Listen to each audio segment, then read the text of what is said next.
started, Cynthia, can you frame for the audience the period of the Judges? When is this? What's going on? And what do we need to know about the Judges when we're reading Samson? Right. Well, that's always a good place to start, isn't it? So when we talk about the book of Judges, the stories that make up that book are set within pre-monarchy Israel. So this is before Israel has a king, whether that be Saul or David.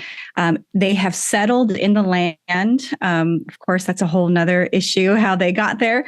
Yes. But we'll just kind of skip over that part for now. But we know they're there. And we know that this is before Israel has a king, because that is one of the important parts of the text. The whole book of Judges, all the stories that are make up that collection, that are collected together, that make up this book. One of the reasons why they're collected together is to justify the need for a king. So, which is why you have this book, firmly located between Joshua and then the introduction of the monarchy in the books of Samuel. So when we have this text, we want to make sure we understand that Israel is in the land, but each tribe is kind of doing their own thing. They're more or less a loose confederation of tribes. There's no one main leader. And that's where these so-called judges come in.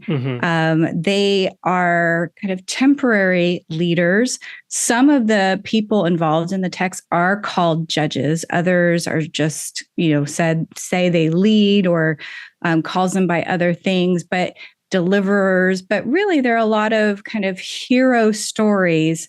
And sometimes you read these and you wonder, like Samson, are they hero stories or are they anti-hero stories? Yes.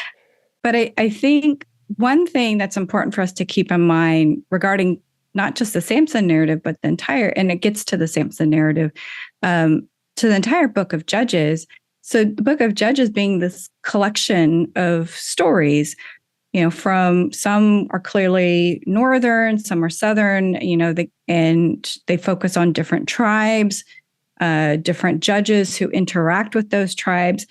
But out of these judges, when we start at the beginning, these judges, we mentioned, I think at one point, the cycle of sin, right? And so how when Israel is obedient to the covenant relationship with their patron deity, Yahweh, they have peace. But then they disobey, usually through the worship of other gods.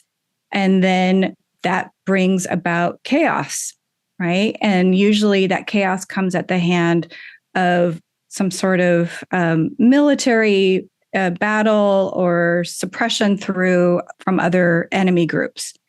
And that the Israelites are persecuted and they cry out to God, and God raises up a deliverer, a judge.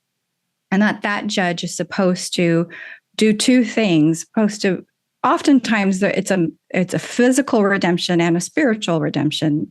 So that physical redemption being, leading that particular tribe or tribes into a battle that gets them out from under the suppression with the enemy. But then also that spiritual, if you want to use that word, redemption, where they are coming back, they come back to that, obedience to God. And then there's peace again. And that particular judge reigns in peace for a certain amount of time, or judges, over a certain amount of time. And there's peace for that time until, again, the cycle continues where Israel disobeys, and on it goes.